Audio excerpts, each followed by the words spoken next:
तो जब आपके दरवाजे पे ये MP MNA वोट मांगने आते थे तो आज वो किधर है? उनको नहीं कहा आपने?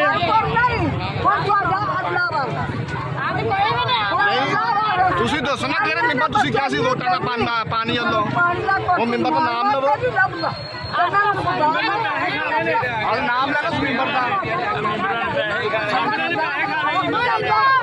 नहीं, आपके मोहल्ले के जो काउंसलर थे जो वोट मांग कर उनको जवाब वो मेंबर किधर है? मेंबर भी नहीं है।